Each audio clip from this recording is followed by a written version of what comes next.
I feared that after yesterday's confessions, you would think less of me. Do not worry about what others think of you. I suspect you find sex disagreeable. I do not object to sex. What I hate is the man who begs for it, who surrenders himself to some crafty woman, who turns his lust into her strength.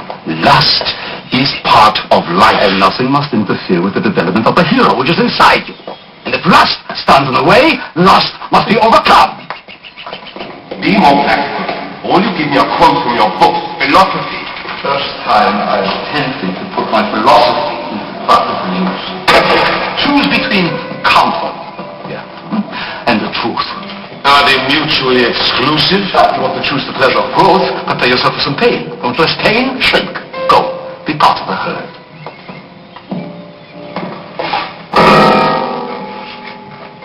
If it is tree requires stormy weather, if it is to attain its proud height, then creativity and discovery, But begotten in pain. I wish for simple things. To sleep without nightmares. To live without tension. lie down. Why? It's the best inducement for recalling memories. Lie down, please.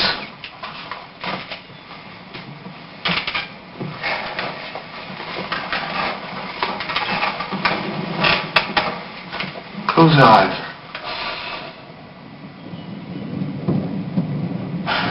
Let us imagine an icy mountain peak.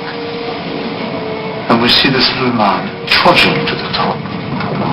He's looking into the horror of his existence. He's encountering time's devouring jaws. But he sees too much.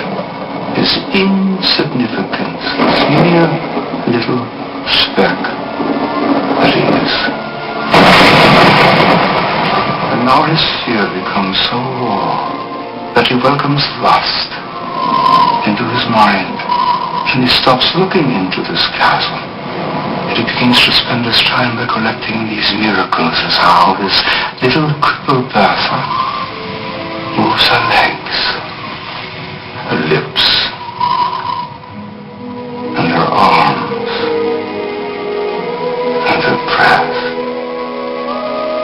And his mind, which was built for the noblest of ideas, becomes clogged now with trash. And that is how he is today. He is just rummaging through the rubbish. A bed, as if it contained the answer to his prayers. Well, what do you think of this man? Joseph, open your eyes. Open your eyes.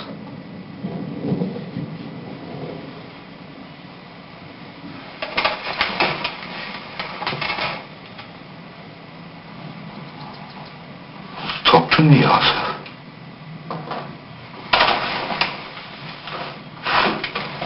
This is my way. Where is yours?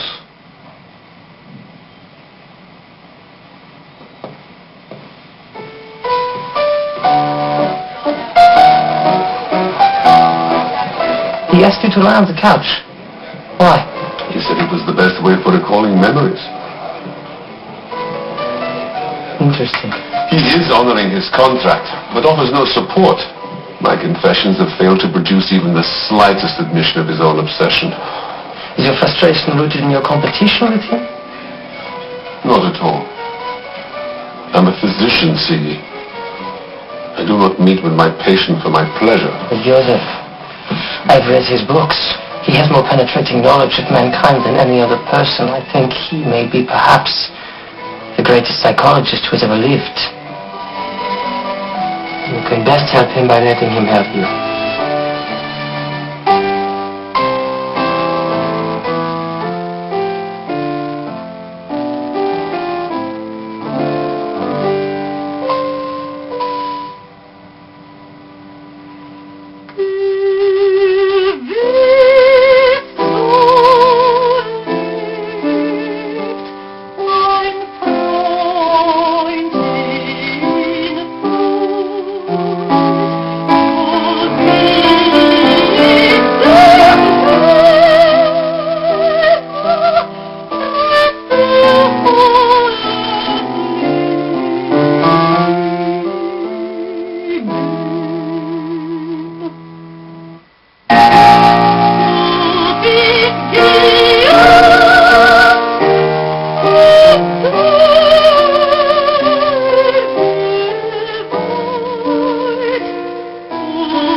Joseph?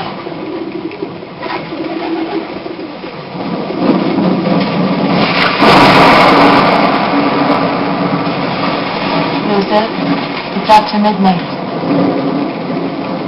Are you coming to bed? Soon.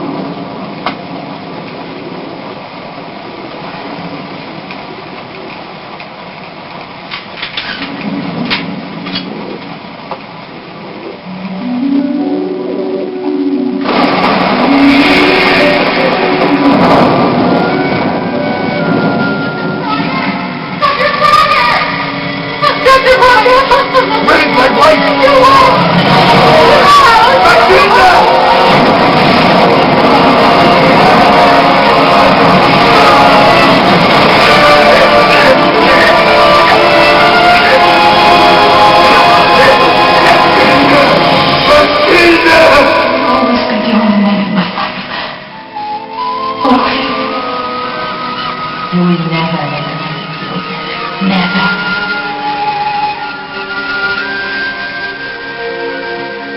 You will never regret it, Joseph. Never.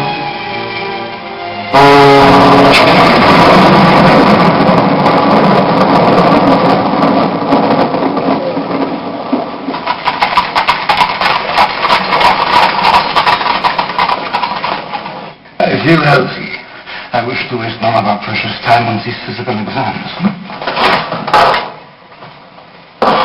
Before we begin, the last time we met, you called me Joseph.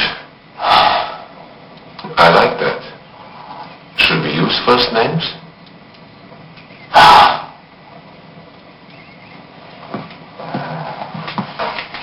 Friedrich or Fritz?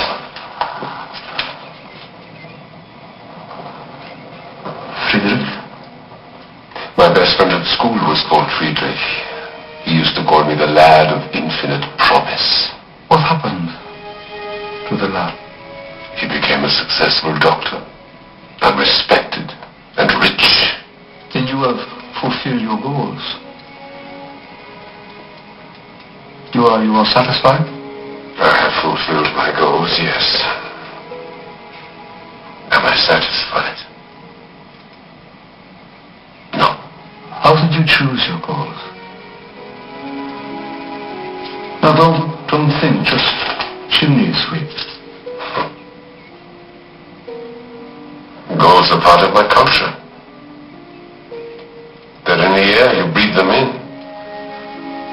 Like every young Jewish boy, I wanted to climb out of the ghetto to succeed.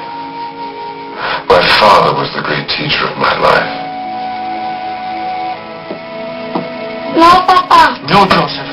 I won't encourage bad habits.